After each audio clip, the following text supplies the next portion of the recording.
Adam, that's like Russia. Like that's China shit. We're sucking up to this guy. Like it's crazy. Like the biggest possible picture. As somebody that served and was in Congress, who was on these committees. Like this is an insane person to make the Secretary of Defense. Like it is total madness. Like there's not one person that's like, guys, this is a little crazy. I mean, we should at least pressure test this guy. He's been like half drunk allegedly on a weekend as a weekend talk show co-host for the last decade.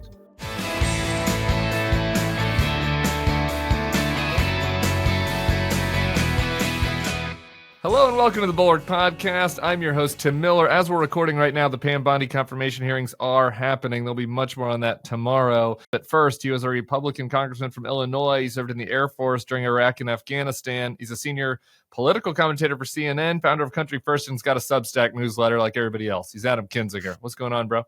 Dude, I'll tell you what, man. I'm happy to be here. I'm so sad I'm missing the grilling that Pam Bondi is going to get from the Republican senators. I'm sure they're just going to be going through her statements and just tearing them apart, doing their oversight job for America. Do you think Tim Sheehy will ask her how many push-ups she can do, or is that only a question for dudes? I think it's just for dudes. But how many push-ups can you do? Actually, now we're right here. How many push-ups can you do these days? I don't know, man. I think without stopping. So we do the PT test in the Air Force, which I'm out now, but I could probably get up to I think like 60 something before I was like toast, right? Okay, 69. Yeah, exactly. On purpose. What'd you think about Hegseth 47? Five rounds of 47. You think that's happening? So he's one of those dudes that like. You see when you're scrolling through Instagram and he's like, here's what amino acids. I'm 50, but I look like I'm 12 and my wife was just born 6 minutes ago and I do amino acids. That's him. And you know those people and they're and you're like, listen, it's good to be in shape. I try to be in shape as a 46-year-old man. It's when you're obsessed with how you look at 50 something is missing in your life. Something else missing. Okay. Yeah. My husband usually looks at those kind of guys. I'm not into the muscle men, but I do know who you're talking about. All right. But we're going to do a lot of Hegseth. We're going to go deep on Hegseth, but we kind of already did a palate cleanser with the amino acids, but I just think given how horrific the world is right now, we need 2 palate cleansers. So let's take a listen to a little exchange on the House floor that I don't know if you caught yesterday. Somebody's campaign coffers really are struggling right now. So she gonna keep saying trans so that people will feel threatened. And child, listen, I want y'all to am no child. Do not call me a child. I am no child. I want to find out I am a grown which woman. of those emails actually have ceilings. You know what I mean? I am reclaiming my time. You will not do that. I am not a child. I am reclaiming my time. If you want to take it outside, Mr. Chairman, the committee is not in order. Order. Dash this outside, says Nancy Mace. She is not a child. She's breaking glass ceilings everywhere she goes. What do you think? That was Jasmine Slotkin and Nancy Mace, if you missed that. I got something to say about Nancy Mace especially. Okay, first off, she shouldn't have called her child. Okay, let's say that. Like, she shouldn't have. But I just think that's kind of like a manner. It's kind of like how I say man. That's kind of like I was like, "Hey, man, what's up?" And then some people are like, "I'm not a man. Don't call me man." I think it was just cultural. But okay, go ahead. But then watching Mace, it's like, I'm not even joking here. I saw that this morning. Okay. And then I pulled up on YouTube because it reminded me, and I didn't do it on purpose. It just like, how you get this chain of events in your mind. Yeah. I'm not even joking. This is God's honest truth. I pulled up the Will Ferrell, I drive a Dodge Stratus, thing from SNL where they're sitting there eating in the awkward dinner and they all start yelling at each other. It's like, I'm an important guy. I'm a district manager. And it literally, and it was not because of her, but it led to that chain because I was like, the Dodge Stratus ad or SNL thing. Like, it's crazy. I mean, and the thing about Nancy Mace is when she started out, so when I was in, she was very much the moderate and mature. And honestly, you remember, I think I've talked to you about how the day before the impeachment vote, I thought we had 25, okay? Yeah. And we ended up with 10. Of those 25, people like Mike Gallagher, who was committed to vote for impeachment until he didn't. Yeah. And then Nancy Mace was one of those. She was one of the drivers of it. Yeah. And then she voted against impeachment, which was disappointing, but okay, fine. And then she just went all in. And all I can say is this, is either somebody has a complete actual change in what they believe, or they were just a con artist from the beginning. And I think that's her. Yeah. Possibly she's having, mental break. She's having real mental issues. And I mean that, like, I say that gently, understanding that if it's true, she really should get help. But that's the kind of thing we've all, when we've done, anybody that's done any significant amount of time in Congress can tell you, you go through dark periods. At some point, I can think of years that were pretty dark for me. And I think she's in one of those. And I say that truly, like, compassionately. Yeah, therapy. Nothing wrong with therapy. I have to do a little therapy. Okay. Hegseth. We could go a million ways with this, so I guess I just let me put a quarter in. And what's your biggest picture thought on the hearing yesterday? Okay, so first off, let me go after the Dems first. I thought the Democrats did a pretty bad job. Look, I get it. Pete Hegseth was against women in combat and in the military. That's worth one of the senators asking questions on, but Hegseth, I think, regardless of whether you believe he's genuine or not, he's changed his mind. And when he's Secretary of Defense, it's not like he's going to then turn around and ban women, okay? But the fact that that there were so many senators that used their 10 minutes or whatever hammering that same thing, I thought was a waste. I also thought the Democrats let him get away with not answering too much. One of the things I learned as a congressman is they will try to a witness tries to filibuster you. So you ask a basic question, and they'll try to go for a minute to burn your time. And you have to kind of rudely cut them off and say, no, I'm reclaiming my time. None of the Democratic senators did that when he was, burning the clock. Okay, so yeah, can I just intervene on this one second? Because we'll have plenty to talk on the Republicans, but just my take on the Democrats, even on the women in the military thing. Just like as an example, and I know we got Democratic staffers that tune in sometimes. So just like friendly tip, like. He said he was against women in the military in November of 24, 2 months ago, right? And so I just, despite the fact that 5 of them asked him about this, there was never so what changed since November? Yes. Like what changed since November? And just a very direct, specific question. Here was the quote in November. What changed? And then he's like, blah, blah, blah. Why? I was like, so you just changed your mind? Did somebody tell you a new thing? Or might you change your mind back in 2 more months?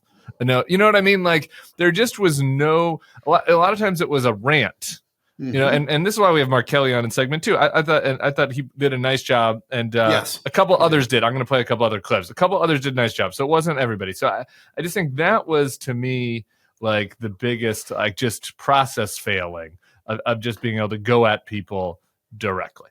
Anyway. Yeah. And I think like, here's one, for instance, again, if he doesn't answer questions, which he didn't answer any of them. I mean, let's be honest, Nothing. Hey, would you refuse an illegal order? That probably should have been asked in the first couple questions, not at the very end, because then every senator could have been like, wait, you didn't answer. Would you? The answer should always be yes, by the way, always, if you would refuse. But like, you sit there and it's like, okay, so I don't know. They were unable to kind of follow up on the Christian, the fact that he used Jesus every other sentence as a prop. I would have been like, okay, hey, tell me exactly when was the conversion moment? When was your road to Damascus moment? What were you doing when you realized that your life was a mess and you needed to turn it around? And tell me how your life has been different since then. Yeah. Because that may be something that's personal to you, but you're sitting there using it, right? Yeah. What'd you do that you asked forgiveness for? Right. You never told us. You said you were saved by Jesus. What did he save you from? What did you do? You never told us. So that's on the Democratic side. Look, on the Republican side, it was a joke. It was a joke. I talked to somebody today, and I have to unfortunately leave everybody anonymous here, that talked to a senator that was on that, a Republican, who's like, yeah, unfortunately he's going to get in, so we all have to, play along. But it's all about oversight now. It's all about oversight. Like, no, come on. Yeah. No, it's not. It's not about oversight. Somebody really said that? Yes.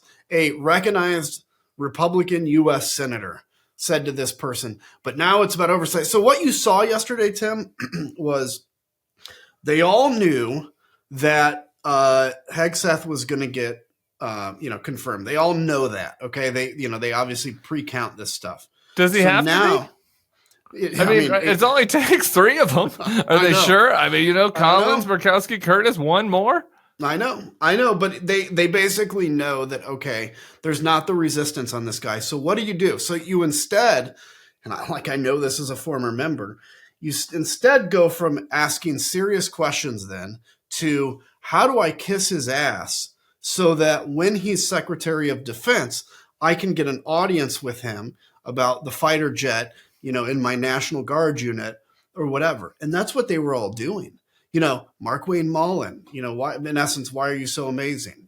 All these people were sitting here trying to, they want to make him happy so that when they call and say, hey, my National Guard unit needs a new whatever, Swiffer sweeper, he can do it. He'll take their calls. And Adam, so that's like Russia shit. Like that's China shit. We're sucking up to this guy. Like it's crazy. Like we kind of immediately got into the process, but like at the biggest possible picture, as somebody that served and was in Congress, who was on these committees, like this is an insane person to make the Secretary of Defense. Like it is total madness. Like there's not one person that's like, guys, this is a little crazy. I mean, we should at least pressure test this guy. He's been like half drunk allegedly on a weekend talk show co-host for the last decade. Yep. My wife had made a point today because she used to she worked for Pence, worked for a couple, kind of under the Scaramucci regime for, Trump for a little bit. She actually dislikes the administration even more than I do, which is funny. But does she want to do a YouTube segment with me? Yeah, it's always welcome. She can do it in Spanish too. So there you go. Broaden the audience. But she made the point. She goes, a lot of people think that, Congress is this separate and equal branch. I guess technically it is, but the reality is Congress gets starstruck by the administration.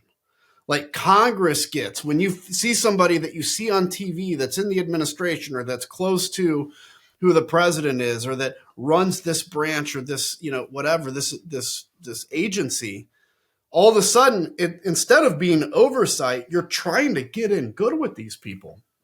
And that's the dirty secret, is it's not actual oversight. It's more like access. And that's what this modern, American country is. And so, terrible questions by the Republicans and Pete Hegseth. Now, can I mention, I haven't seen many people writing anything about this, but the fact that he didn't meet with any or most, at least, of the Democratic senators is not only unprecedented, it is absolutely a shame because he's making it very clear that he is going to be a Republican in charge of the Department of Defense. Now, we all know that there are Republicans or Democrats that get appointed to head the Department of Defense, but once you take that position or once you're nominated for that position, you at least put on the pretend to be nonpartisan thing. By him going and only speaking to Republicans, he made it very clear he will be a Republican military. And that bothers me a lot, Tim. Yeah, it's and in a way it's kind of it's worse than that. I'm glad you brought this up, but I hate to kind of obsess on the process, like the kinds of questioning and the kinds of meetings. It's like it feels like this is a Punch Bowl DC podcast or something. But like the process stuff matters on things like this. Like this man has been nominated to run the largest bureaucracy in the world, in addition to it being the military. So there's life or death decisions on the line. Like the idea that he couldn't even meet in private with Democrats before this hearing. I guess he's going to do some meetings after. The idea that they truncated the hearing so that it was like only a couple hours and they didn't get to ask him follow-up questions. It just shows a total lack of seriousness from the people on the Republican side, that they've decided that like they are just completely going to throw away any ability to vet this person, any even pretense that this job is serious and that the vetting should be taken seriously. And that is why it's fucking laughable to hear that they are going to do oversight if this is the way they behave when during the advice and consent process. Yeah, absolutely. And look, even on, by the way, again, another hit to the Democrats. How come somebody didn't spend 10 minutes talking about Ukraine? For the life of me, I don't understand that. But okay, fine, whatever. No, let's actually stick on that for a second. Don't say okay, fine. This is a good point, because this is a hit on the Democrats and on the Republicans. Because for the Democrats, is a strategic thing, right? Nate, you know that these Republicans don't give a fuck about somebody cheating on their wife. All right, they're in a Donald Trump cult. Okay, so doing that, talking about that to embarrass him or whatever, it's fine if somebody wants to spend 7 minutes on that. But conceivably, you could maybe peel off a Republican on policy issues. Yes. Maybe not. Okay, maybe not. But you have Roger fucking Wicker, who is the chairman of the committee, who's the senator from Mississippi, wearing a Ukraine pin. Mm-hmm. Okay. And Hegseth is testifying, who's clearly just going to do whatever Donald Trump and ultimately Vladimir Putin wants, in order to totally sell out our friends in Ukraine. How can you in good conscience wear a Ukraine pin and say you care about Ukraine and then not even pressure test this guy on whether he intends to do what he can to help our allies in Ukraine? Yeah, and so I don't remember who it was, one of the Democratic senators asked him in passing about Ukraine. I think it was the only time he was asked. Yeah. And he goes, instead of Hegseth saying, whatever answer, negotiations, blah, blah, blah. He should, and you would expect any nominee to say, of course, we think Russia is wrong and Ukraine is the good guy here, right? Instead, what he said is, we all know who the aggressor is and we all know who the good guy is. Okay. So we fill in our things. Yeah. And does Trump know? Does the director of the DNI know? You take somebody who's extreme MAGA that has been tweeting over and over how amazing Vladimir Putin is, and they put into that in their mind, obviously the aggressor is Ukraine because they wanted to join NATO, and the good guy is Russia, who's just simply defending their right to exist. And that's what, so why can't he even say that?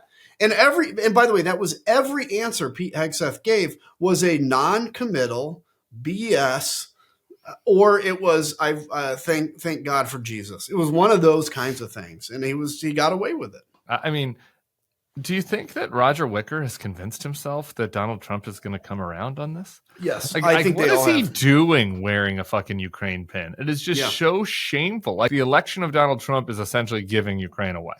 Totally. And so then he wears a Ukraine pin on there and doesn't even challenge Trump's nominees on this. What do you do? He's stupid? He's just been fooled?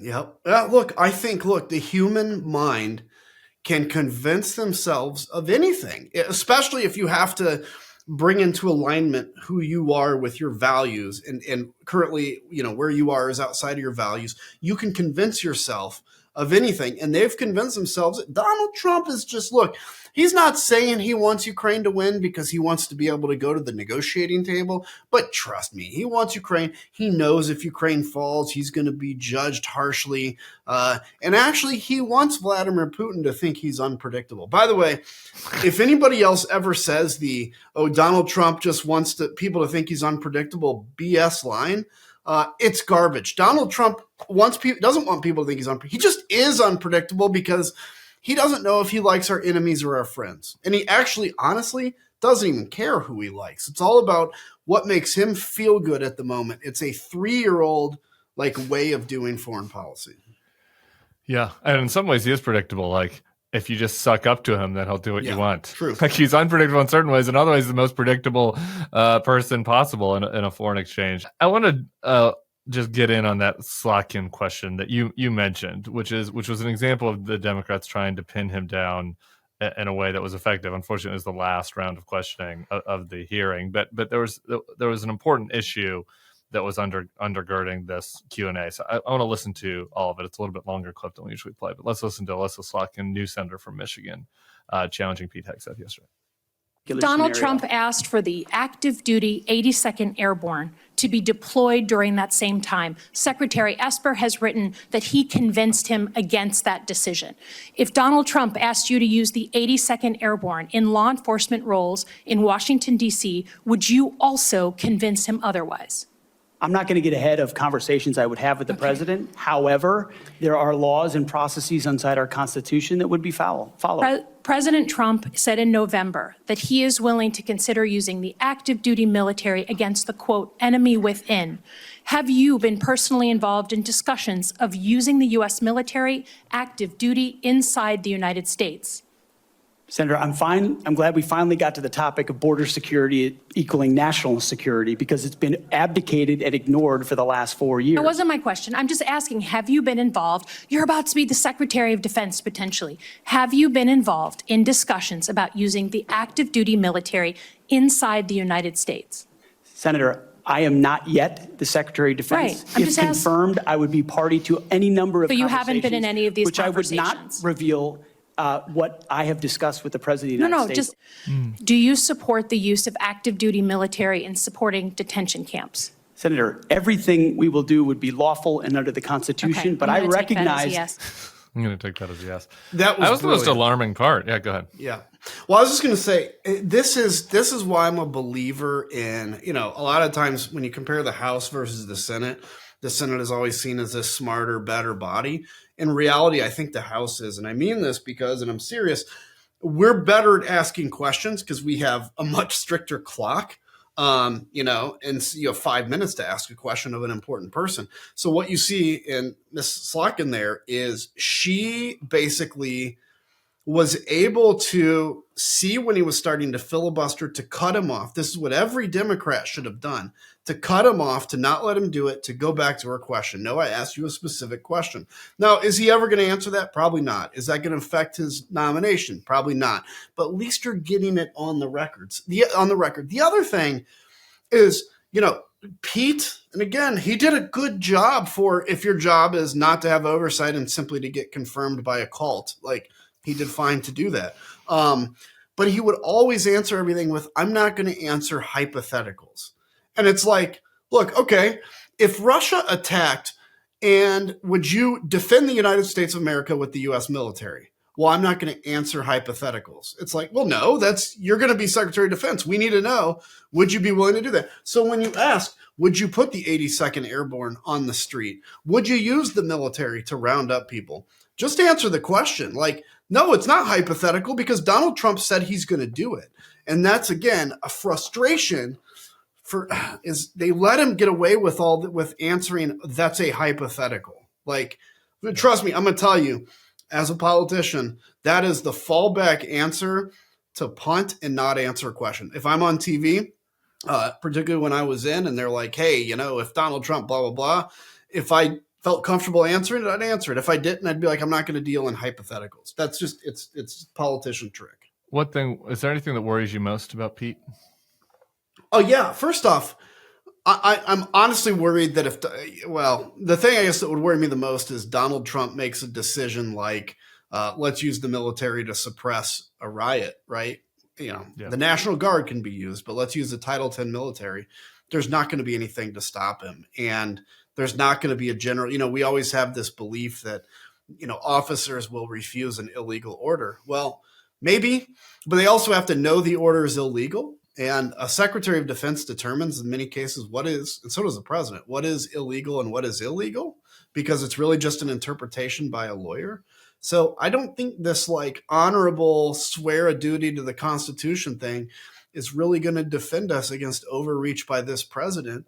And the other thing is just sheer incompetence. I mean, there is no way Pete Hegseth goes to Washington, D.C.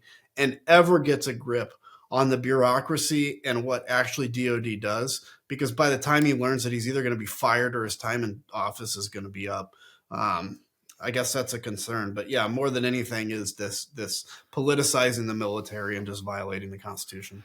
Yeah, I just think the risk of this, I don't know about him getting fired just because he's not going to go against Trump. Trump doesn't actually care about incompetence, right? He cares about disloyalty. And so I think that he might be around. And that worries me, man. The thing that worries me the most is him getting fired would probably be good, because 82-year-old Donald Trump in 2028, trying to get into some shit. Yep. I would much rather have Mark Esper in there at that point than Pete Hegseth. But here we are. I want to move on to a couple other things, but just on anything on the substance of Ukraine state of play. Look, do you want to weigh in? Here's the thing. I want to keep hammering this to people because people will say like, well, what's the state of the war? You'll see these things. Ukraine is losing. Okay. Ukraine, if they lose the amount of territory they've lost in 2 years, okay, if they keep losing that rate of territory, it will take 100 years for Russia to take over Ukraine. I want you to think about that. So yes, you'll read Ukraine lost 20 square kilometers or 30 square kilometers. When you do the math, at that rate, it takes 100 years for Russia to overtake Ukraine. You also extrapolate the math and say at the cost of 70 million Russian soldiers. So obviously it's unrealistic. For a defending country to win a war, all they have to do is defend. They don't have to collapse the Russian government. They don't have to defeat the Russians in 3 months. They have to continue to defend. Ukraine is doing that bravely and heroically. If Donald Trump makes a decision, and I pray he does, to stand with Ukraine or at least give Ukraine what they need while we negotiate, like there is no way Ukraine falls. And so substantially, I've said this, Ukraine is way out punching its weight class. It still occupies territory of the Russians, the first time that's happened since World War II. And their fighting spirit remains strong. The one thing I'll say quickly is the Ukrainians have got to get a grip on their drafting age. They don't draft until I think 25 years old, which means 18 to 25 is not drafted. And it's the whole thing is, well, we want to save our youth. I get it. But if your country collapses, you're not going to save your youth. We basically stop drafting people about the time that Ukraine starts. That is a huge problem in Ukraine that they have to fix. And I expect that would happen, with any deal with Trump, probably. Well, I mean, unless who knows how good the deal is. Now, there was a little nomination news yesterday. I want to ask you about Joe Kent. Oh, God. Is the leading contender to be the next head of the National Counter-Terrorism Center. For people who don't know Joe Kent, I'll put this article in the show notes. I wrote an article about him, about 3 years ago now. He's run for Congress a couple times and lost to friend of the pod, Marie Gluesenkamp-Perez, one of our favorite Democrats. And I watched this video of him. The shortest way to describe it is there's a group of kind of Hitler youth, like white nationalist young people, Groypers, and Kent wanted to win and get into their good graces. So he goes and submits to an interview from like a child in his bedroom asking him about protecting white people. And Kent is like sucking up to him and being like, yeah, I care about white people. Anyway, he is a very far right MAGA person who is off the deep end on conspiracy stuff. Thoughts about having Joe Kent as the head of the National Counterterrorism Center? I mean, look, this is, although it doesn't have quite the implications as like Michael Flynn would have had, this is like having Michael Flynn at that level. Joe Kent, he lost to Jamie Herrera Butler, my friend. She was a fellow impeacher. I mean, this guy is like, I'm not going to say neo-Nazi, but as close as you can get to that without being labeled that is about what he is. Every conspiracy He's theory, curious about it, at least. He's Nazi curious. Yeah. Every conspiracy theory he buys into. And look, and honestly, there's some real mental health questions that, again, I don't say judgmentally, but those are things you have to take into account. I mean, you can't even fly an airplane for United if you've had mental health issues. So, in terms of, being in charge of our, very important parts of the military, we probably should have that discussion. So, again, it just goes to show, though, this has nothing to do about competence or anything. This is all about who is a MAGA influencer. And if you're a MAGA influencer, you're going to get a job in this administration. And, if you're Elon Musk, that's a whole nother thing. Elon Musk is the most frightening person in the world right now. But yeah, the Joe Kent thing is. Let's talk about the Counterterrorism Center. And this is like going to be part of under Tulsi's remit, I guess. Yeah. Right? Yeah. So that's the crowd you have there. Yep. So you have Tulsi, who basically passionate about Bashar al-Assad until he fell. Also believed we couldn't spy on spies. Basically, we couldn't spy on spies until she all of a sudden switched because either she didn't understand what it was, or more than likely because she needed to win. And then she's putting this other conspiracy in that position. So look, it's The good thing is there'll be safeguards around them in terms of like the CIA will have its own safeguards and everything. But sure. This is a mess. I guess, but I get into this a little bit with Kelly in the next segment, so just very briefly, but just for people to like understand what this job is, like the National Counter-Terrorism Center was created after 9/11, and there was in the 9/11 Commission, one of the takeaways was that there wasn't communication, right, between FBI and CIA, and so this is a coordinating type role, right? Yep. And so in order to be in a coordination type role, you've got to be able to take in info from these different agencies and then process them and prioritize, right? And help prioritize and share. Well, if you're a conspiracy theorist and you can't tell the difference between truth and something that was posted on, in the comment section of Breitbart, that's not a great skill set for that role, to say the least. Yeah, I mean, let's say, these same people are the ones that are cruising X to find out what the latest conspiracy is that people like Elon Musk are retweeting. So I wouldn't be surprised. I needed to update my references. You're right. Like they're getting conspiracies from like app and wokeness on X, not from comments on Breitbart anymore. Yeah, that's right. Or from Hustle Bitch, or Cat Turd.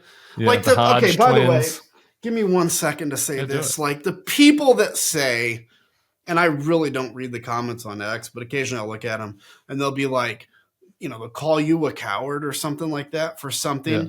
And then their name is Cat Turd or Hustle Bitch or some name that is not their real name. Dude, by the way, if I tweeted under an alias, I could say really brave stuff too. Like, come on. That's the whole thing is like the definition of like manliness or bravery or whatever or courage has totally changed to can you tweet in all caps on the internet? And if you're brave and courageous, it means you're going to do whatever Donald Trump and other men tell you to do, not what you actually believe to be right. It's such a bizarre world. Anyway, it's a whole. It wasn't on my list, but you piqued my interest with your Elon aside. So I just want to hear you kind of rant about it for a minute. This to me, Tim, is I haven't put a grip on it yet fully, but it is the most frightening kind of thing to me that exists out there is the fact that somebody like Elon Musk, there's rumors, by the way, pretty good ones, that there was a FOIA, we don't know who it came from, to request every time anybody at NASA typed out SpaceX and, for all those emails. And so, who has a negative view of SpaceX? The problem is Elon is violating all these rules, can basically demand his company gets whatever, could actually start working with the Russians, could do whatever he wants. And there are no safety valves right now. At least in the next 5 days, you and I know that if Elon Musk basically broke the law, that there would be something to come in and stop that from happening. Either there would be a breakup of, monopolies or whatever. Under Trump, that doesn't exist. There is nothing. So he can endorse the neo-Nazi party in Germany. He can go against the UK government. And he is basically Iron Man. He's the most powerful man in the world right now. That is a massive concern to me because it's not like he's even thinking rationally. This is another dude on the edge of a mental breakdown or something. And I actually really am concerned more about Elon Musk than I am probably even about Donald Trump at this point. Yeah, there was a report yesterday he's going to have an office, I guess, maybe in the White House. We'll see. Oh, good. But yeah, I mean, look, having free reign to target people inside the government to go after him. He's obviously a very sensitive person, huge government contractor. All of it is alarming. All right, a couple things really quick. The Jack Smith report came out. Liz Cheney wrote this about it. The special counsel's 1-6 report confirms the unavoidable facts of January 6th once again. DOJ's exhaustive investigation reached the same conclusions as the Select Committee, which you were on. All this DOJ evidence must be preserved, but more important now, as the Senate considers confirming Trump's Justice Department nominees, if those nominees cooperated with his attempt to overturn the 2020 election, they cannot now be entrusted with responsibility to preserve the rule of law and protect our republic. As our framers knew, our institutions only hold in those in office are not compromised by personal loyalty to a tyrant. So the question is now paramount for Republicans. Will you faithfully perform the duties the framers assigned to you?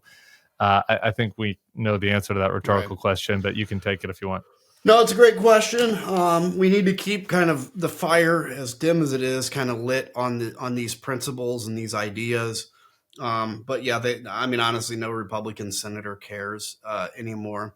The good thing is, I honestly believe this. In 4 years is the end of MAGA. I think it's done in 4 years. I don't think it survives past the Trump administration for any number of reasons, but I don't think it does. And so then history is going to kind of look back as it defines what is January 6th to things like what happened on the January 6th committee and the January 6th report. So this is important from a historical perspective for our kids to learn what to never do again. But in the short term, look, they don't care. And, we've got to keep this fire lit. But something, Tim, that I was thinking of, in the last couple of days is, we keep thinking about this old Republican Party that we hold up so dear, the Reagan Party or whatever. But for the last 10 years, there has been no vestige of that.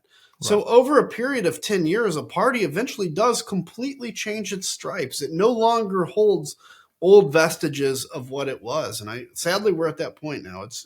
There is no principles in the Republican Party. It's literally a party of one man, which means when he eventually has one too many Big Macs, I don't know what will happen to the party, but they're going to have it's like when a dictator falls in a country, you can expect some real instability. Do you have any other thoughts about the Jack Smith report? No, it just kind of confirmed what you guys all of us covered already. It confirms it, and it makes me angry that I am angry at Merrick Garland. I've tried to kind of cover that anger up because I wanted to defer to the Justice Department on a lot because I'm not a lawyer. I've never worked for the Justice Department. But, the reality is it was after our first hearing in the summer when it was kind of that holy shit stuff that came out. Yeah. That's when DOJ started their investigation against Trump. They lost a year in that process, and a year and a half, actually.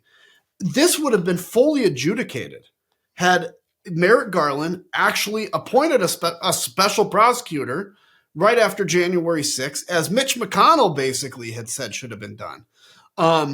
This would be fully adjudicated. I really believe had the American people seen the full totality of this, had a jury convicted Trump, it would be a very different America. But I gotta tell you, Trump is the luckiest man that's ever lived in Earth. Like, everything goes his way. Like, if karma is real, it's going to get bad at some point for him. But I don't think karma's real. I've got bad news. Yeah, I know. I think we can close the book on that one. Karma, I agree. Not real. You've got to do the right thing for your own purposes internally and to feel good about yourself because you're not getting rewarded.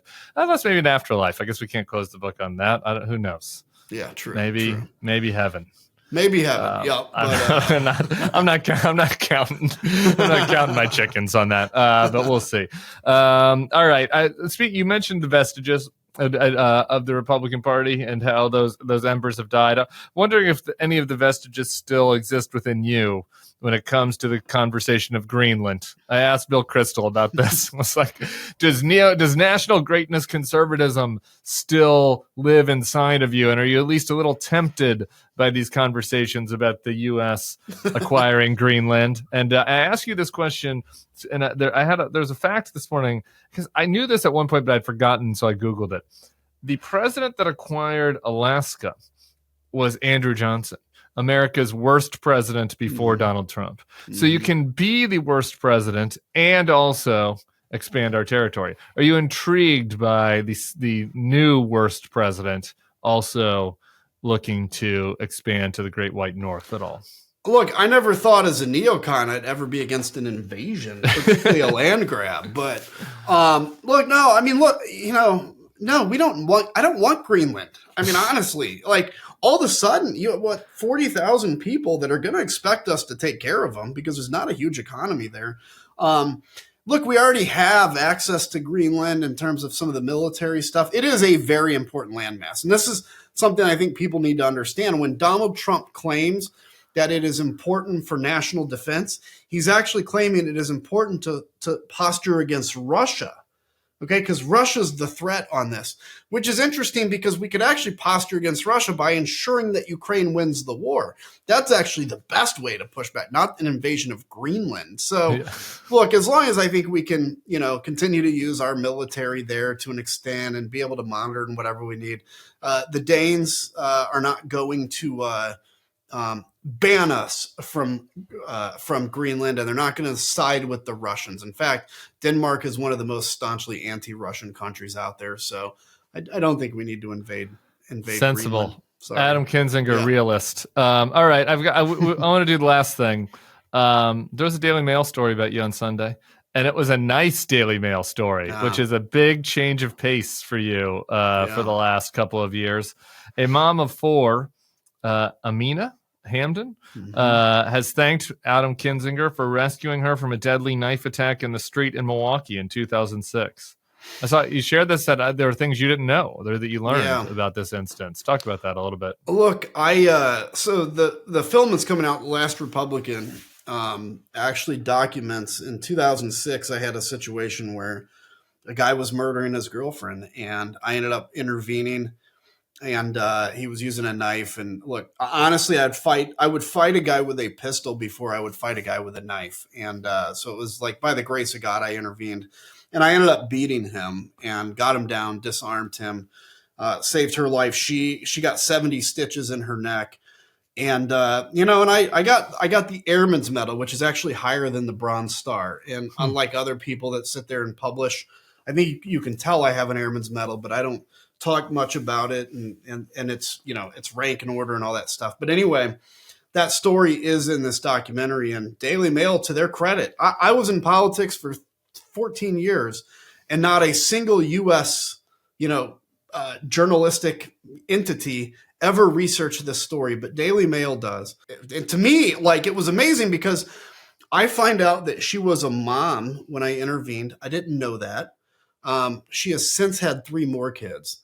And, it's like you realize all this, you sit there and you realize there is going to be generations that exist now because of that act that I took, that I really, if somebody would have whispered to me to run, I would have run away.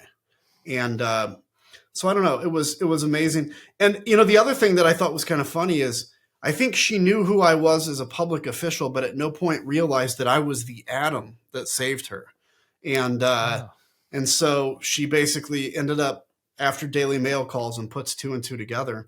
So I'm going to talk to her at some point in the next few days. And it's been emotional for me to read that, by the way.